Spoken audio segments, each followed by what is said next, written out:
Hi, this is Gary Auden. I'm bringing you an EDUcast, increasing revenue, what you need to know to expand. And with me today is VoIP Innovations. Nick Medina is Vice President, Business Development for VoIP Innovations, and he's going to be the other person on this conversation, providing a lot of good content and guidance and advice. So let's talk about what we're going to talk about. We have choices of how you increase revenue, not just one. But you also have to think about how you deal with marketing. Pricing your services in such a way that it makes sense to the customer and does not seem to cause confusion is really worth doing. You have to think about where you distribute your marketing materials. There's multiple choices, and we'll talk about them in detail. The other question is, do you diversify your offerings? You just don't want to have telephone service that looks like everybody else and just put it all out there and having a static offering. If you can advance the offerings and diversify them, it also gives you marketing opportunities. And lastly, this is all about partnerships and creating relationships that are worthwhile. So let's start off with the first slide, Nick, and talk about increasing the revenue. What are your best ideas for that? Well, increasing revenue really has to do with your marketing and your customer acquisition cost. Once you determine what your marketing strategy is going to be, you then have to calculate what your cost to acquire each individual customer will be, and the process to go ahead and do that, either through marketing, direct mail, email campaigns, AdWord campaigns, hiring a sales staff, etc. Would you say that market share is something you constantly have to increase?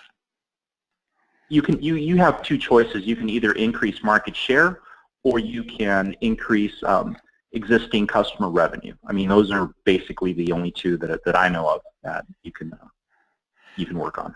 One of the things that's on the slide is raising your prices, but that doesn't always seem to make sense when you're in a competitive market. It really depends on who you're targeting. Are you targeting Mr. Joe in residential? Or are you targeting a business that is a specific niche business that needs your expertise in other areas and locations? Or are you strictly just selling a commodity? It really depends on what you are doing and who you are selling to. So sometimes raising prices is a reasonable approach to increasing revenue? Is that correct? Yeah, absolutely. If you're providing a value-add service, if you're providing something that your competitor is not, or you can provide something to that business, the bigger the pain that business has, and the more people have that pain, the more you can afford to raise that price in order to meet that demand. Now we're talking about money, and there's this puzzle. Would you differentiate sales versus revenue for us? Yeah, that's pretty basic. Sales is your total amount of income that you get from selling your products or services. It's also referred to sometimes as operating revenue, whereas just general revenue is all of your income that comes in. That could also include royalties, fees, etc. Stuff that's not operating income specifically. But from what you just said, neither one of these actually tell us about profit, though, do they? No, they don't. I mean, that's some people do confuse revenue with profit, and those are two different things. Net profit is basically your total revenue less your expenses before taxes, depreciation, etc. Let's talk about increasing your marketing. What suggestions or advice you have there?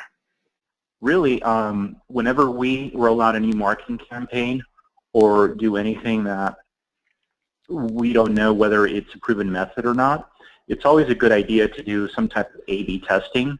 And if that's not possible, limit your risk by doing a sample mailing or doing a sample AdWords campaign, or doing something where you're not going to be spending the majority of your marketing budget on a new and unproven method.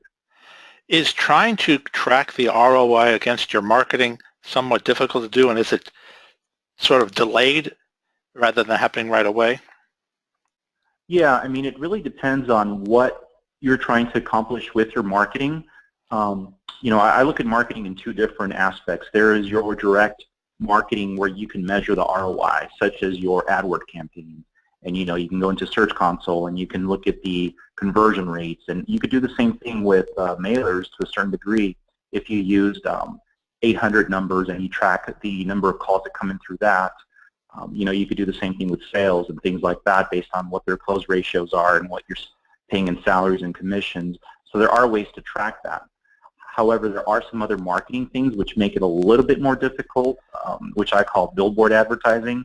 A lot of the times it's just there to remind the customer that, hey, I've got a brand and this is it again. Kind of like just to remind you that, hey, this is us, this is what we do. It takes a customer 7 to 8 times to hear your information before they make that commitment. That's why, with sales, they sometimes say, you have to call them multiple times before they actually will say yes. It also sounds to me like with marketing changing, you really can't create a static marketing campaign. Is that correct? You have to change your marketing depending on what your ROI is and what is working best for you. And that's not to say that what worked, a few months ago may not work today. Some of the hot things right now from marketing are basically ad retargeting through AdRoll and some of these other new companies that have popped up. If you've ever been on Facebook or your browser and you were searching, for a blender or something, and all of a sudden you've got ads everywhere with blenders, that is AdRoll. That is ad retargeting, basically.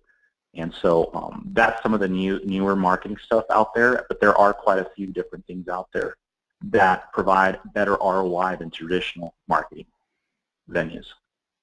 Let's move on to pricing strategy, because your pricing has to make sense and you have to really figure out ways to make your pricing look more competitive than others. Can you provide some advice there? If you go to a lot of the newer cloud-based type services, a lot of them will have a free product. Some may have something in the middle, mid-range, and then you've got a really good, executive package or gold or platinum package, things like that. Your whole goal in converting clients is to give them the experience, but at the same time, limit your risk on the expense side when you do that. The hardest thing to do is to get a new client. It's much easier to keep existing clients than get new ones. So from that standpoint, when you look at your pricing, you also have to think about what the lifetime value of that customer is going to be. If you have it at certain pricing, is it better to go ahead and give away 2 or 3 months for free if you understand that they're going to be with you for 3, 4, 5 years, depending on your product and stability and everything else? It might be worth it for you to do that if it's a recurring revenue model for you. If it's a one-time sale, then your pricing may not be as flexible because of that. So you really have to figure out what the lifetime value of that customer is and then review your pricing strategy based on that. Are offering discounts really worth it? Absolutely. If your product or your service is price sensitive, then the pricing discounts do sometimes incentivize clients to sign up right then and there. A lot of the MSPs and ITSPs, we all rely on recurring monthly revenue. Your goal is to try to get that customer to sign up not 3 months from now, but today. Each month is an additional customer that is paying you revenue each and every single month. So theoretically, you want to get that customer sooner than later. So would you have something like a re-sign up discount to encourage them to continue with your service? If you feel that's necessary to do that, then yes. But most of, if it's a month-to-month service, then there's really no incentive to really need to do that. But I'm referring to newer customers. If for some reason they're not signing up, doing new type of campaigns, a discount sometimes does help in terms of getting new accounts. The next slide deals with channels, and in my mind I group them to 2. There's the agents and master agents, and would you focus on those first?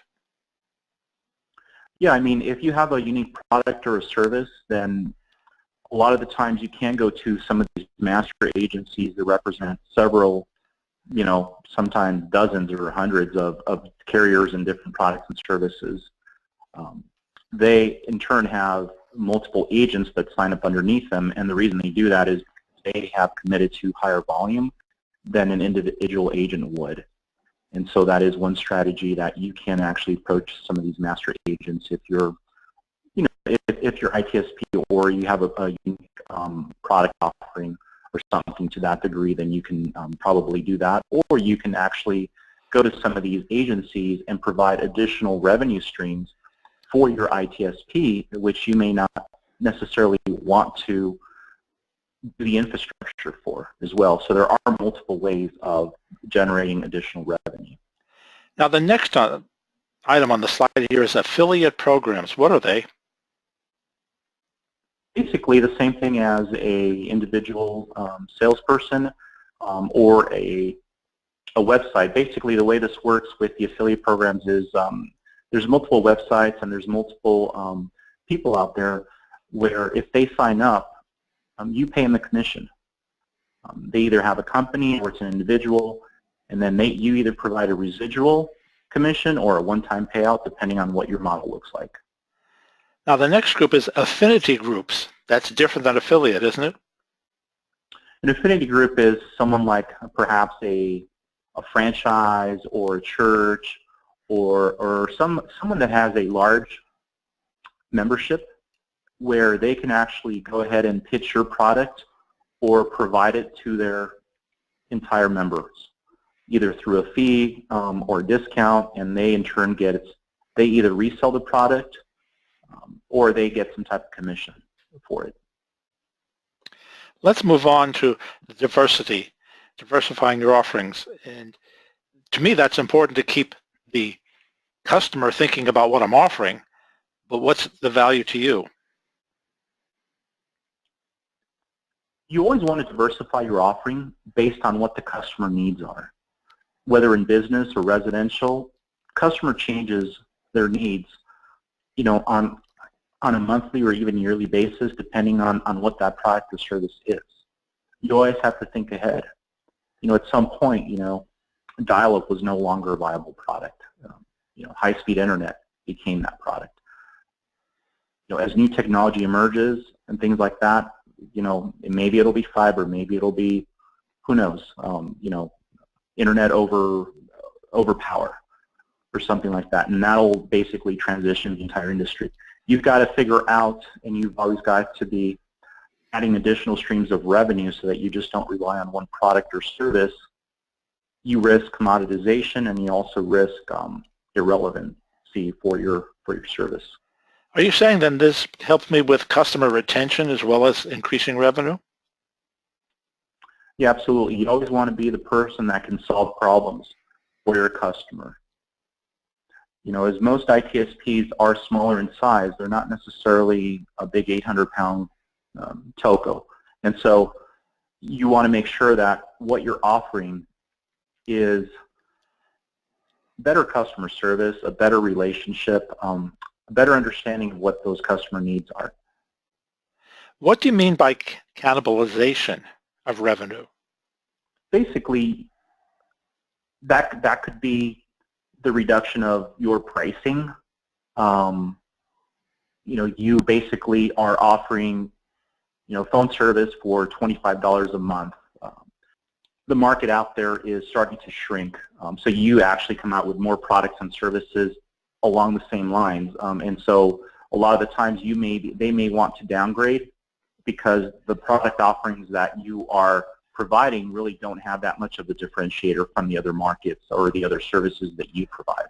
So you always want to make sure that you're upselling the customer and not necessarily giving them the ability to downgrade their service and really not increase the revenue for them. You should always be looking at ways to increase revenue, but by doing that, you need to be able to provide better service or really provide a reason why they would want to do that. I want to talk about the verticals for a minute. It seems to me that you could diversify within certain verticals by offering distinguishing services rather than just broad equal services to everybody. So would you pursue the vertical question a moment?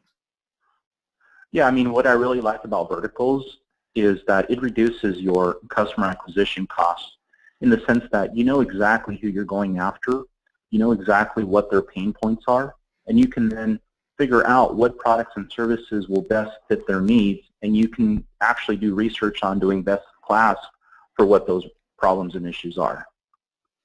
You know, in a competitive marketing environment like we have, you know, where AdWords for generic names are, you know, $30, $40, it's getting very ridiculous. And so you've always want to go ahead and figure out what market niche you can get into without much competition. That's the key. Now, partnerships and relationships turn out to be very important here. Developing relationships is one part and retaining relationships is another. Would you discuss both of those?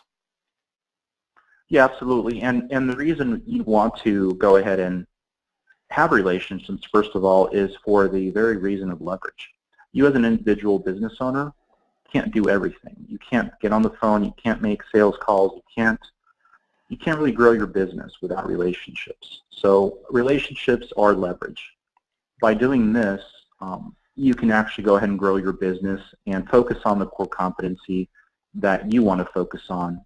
And by doing these relationships or having relationships, you can actually figure out how to grow the other parts of your business. Now, working with charities does not seem to be an obvious conclusion about relationships. Would you speak to that a bit more? It really depends on what the relationship is that you're trying to develop. Are you trying to develop a relationship to increase your sales? Are you trying to do it for a social media aspect? Or do you want to do it to establish goodwill within the community? And so that's not to say that if you were to partner with a charity, you can't do both. You can't increase, you know, focus on increasing revenue and then also providing some type of giving back to your local community or something along those lines. There's a lot of businesses that do that.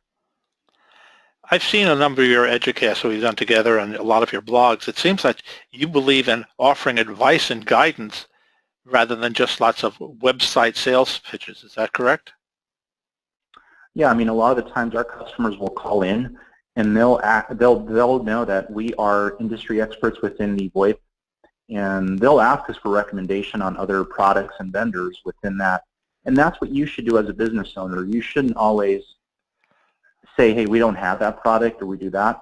That's where relationships are important. You should partner with other switch providers or software companies or whomever else your customers are needing services from. By doing this type of activity, you can you can basically trade leads. You can develop a pipeline through and basically help each other out as well.